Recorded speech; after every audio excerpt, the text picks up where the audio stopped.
Hi, I'm an old guy and I do maths, and we're staring at a blank page. The topic for this video is trig identities, and I'm going to start by spoiling the surprise. These are the two identities that we're going to be looking at. The tan of theta is equal to the sine of theta over the cosine of theta, and sine squared theta plus cos squared theta equals 1. These are the two for today. There are plenty of others, and over the course of time, they will appear in the playlist as we progress through trigonometry. So much for spoiling the surprise. We're going to come back to these because what this video is about is how we get to these, and it's designed to give you an understanding of why these identities are what they are. So we start, as with so many things, with the unit circle. And here we have a unit circle with a radius 1 out to the circle from the center. We have an angle beta, and this is the x-axis and the y-axis runs up here. The reason I've got y here is that we're talking about a y value for this line and an x value for the line to here. So the x value that we're talking about runs from here to here, and the y value runs from here to here. Now, we're not going to give them numbers. We're just talking about them very, very generally. So if we start looking at trig ratios involving this triangle, we can say a number of things. First of all, the tangent of this angle is this length, which we will call y, over this length, which we will call x. It's y over x. The sine of this angle is y over 1. And I'm just going to move down the page briefly, and we can see that I've gone to the trouble of writing this up already. So let's just look at this again. The sine of beta is equal to this length, which we call y, over 1. So if the sine of beta is y over 1, then y is equal to the sine of beta. Okay, so you'll quite often see written on drawings of unit circles, you'll see the sine in there. Okay, so that's how we get that. And not coincidentally, but perfectly reasonably, the cosine of this is going to be the adjacent, which is x, this x value, whatever it is, over 1. I'll write that one more clearly so that you can see it. So that is x over 1.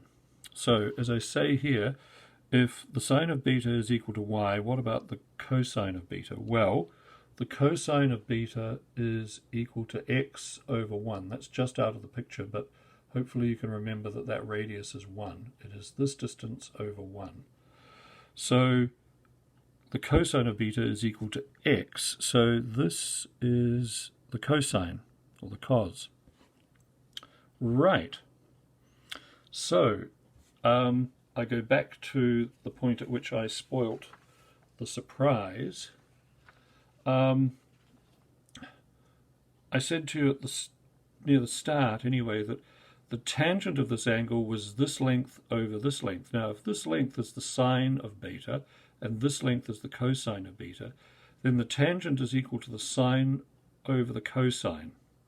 Now, we normally write the identity in terms of theta. I'm just showing off that I know another letter in the Greek alphabet here, but you could put theta in here and this is what you get. Okay, so that is how we get the first of those trig identities. Okay, so moving along, you'll notice that the other identity that I mentioned was this one: sine squared theta plus cos squared theta equals 1. So how do we get that? Well, it's our old friend Pythagoras. A squared plus b squared equals c squared. So, if the sine of beta is equal to a, and I'll just move the page sufficiently so that you can see that there's the start of a triangle here. We're going to name this side A, but it is also the sine of beta within the unit circle. If I draw this arc around here, we can pretend that this is within the unit circle. I extracted this triangle from it. We've got a hypotenuse of 1, and the cosine of beta is down here, and it's the adjacent, but it's also, we can call it b. So a squared plus b squared is going to equal c squared, the hypotenuse. So,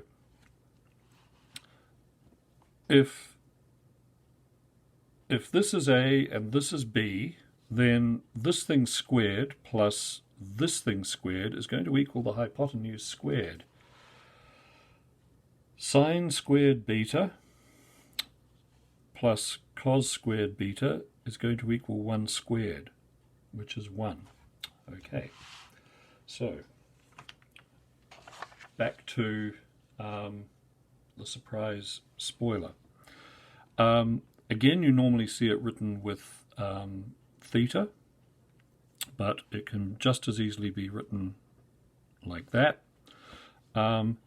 So this is effectively a squared plus b squared equals c squared, and the square of 1 is 1, and that is where we get this trig identity from.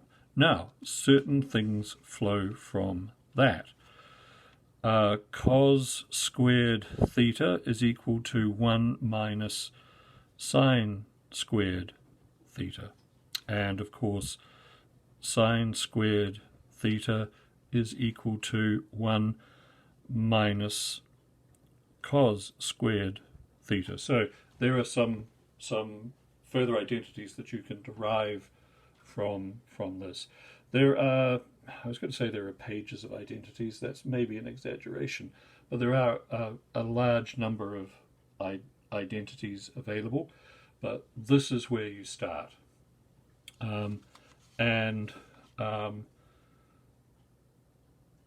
tangent of theta is equal to the sine of theta divided by the cosine of theta. Sine squared theta plus cos squared theta equals 1. And you've seen how they are derived.